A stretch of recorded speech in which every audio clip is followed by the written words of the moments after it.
Alright, hello guys. So in this video, we're going to be going over how we're going to take our Illustrator illustrations of the keys that we created and bring them into TinkerCAD. Kind of mentioned this before.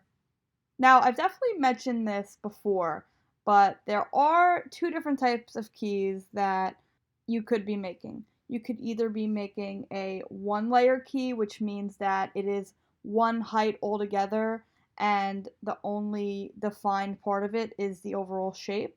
Or you could be making a multi-layer key, which will have a little bit more dimension. I'm going to start off by showing you how you handle the one layer key, and then we're going to move on to the multi-layer key, which is a little bit more complex. Okay, so first and foremost, you have to figure out which key that you're going to be using. And then that key has to be condensed down to one shape.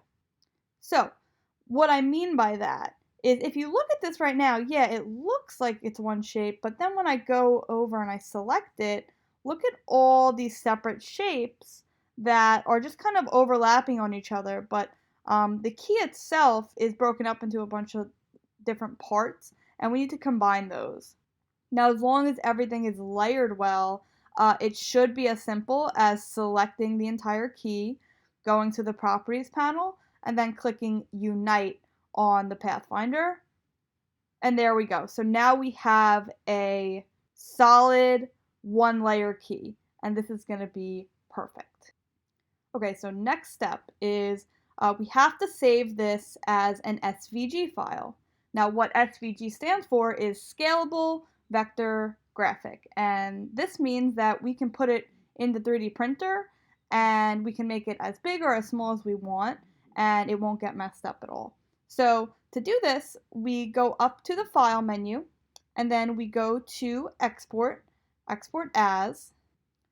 That window will pop up that we're used to, but this time we are going to change the format from a PNG to an SVG. It does give you an option right here to use artboards. Check that off. It doesn't make too much of a difference for the one layer key, but it's definitely going to make a huge difference when we go into the multi-layer key. Alright, so that should be it. Now I'm going to hit export. This window is going to pop up. All these layers should be good. If yours don't look like this, just change it to look like this, and then click OK. So next we're going to go on TinkerCAD, and we're going to create a new design. At this point, you guys should have already made an account with your Northport emails. And for this project, we're definitely not going to be using any of these shapes, these basic shapes. We're just only going to be using our SVG that we made.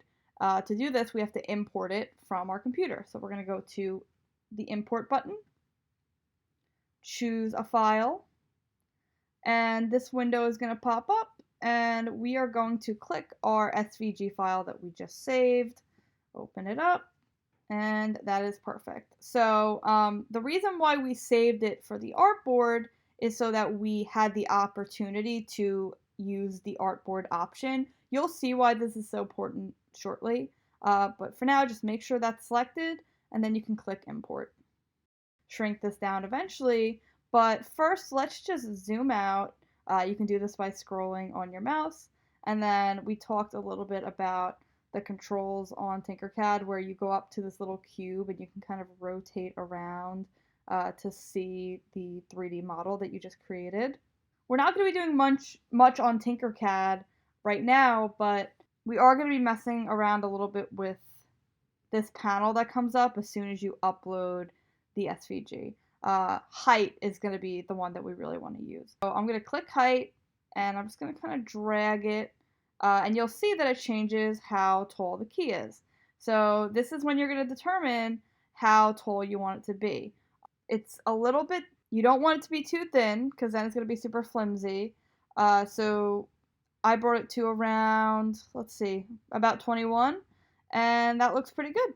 Now, the 3D printer, it only prints out in the color of the filament that you have on the 3D printer, but you can kind of test out different colors. We have a couple colors to choose from, so if you're curious how the purple would look, or maybe the blue or teal, you would click that color, and then you could say, oh yeah, I like that color, that's going to look good in that, and that's pretty much it for the one layer key. Whenever you're done with a file on TinkerCAD and you're ready to send it over to me, which I'm going to be doing all the 3D printing in the class, so you always want to send the file over to me, you go to the Send To button, and then you go to this button that says Invite People and Generate New Link. It's going to create a link for me to access your file. You're going to copy the link, and then that's going to be the file that you submit on Google Classroom. So when I copy the link, it'll say link copied, and I'll be able to use this link to download your file. So that was the one layer key design. If you have a multi-layer key design, then you are going to move on to the next video.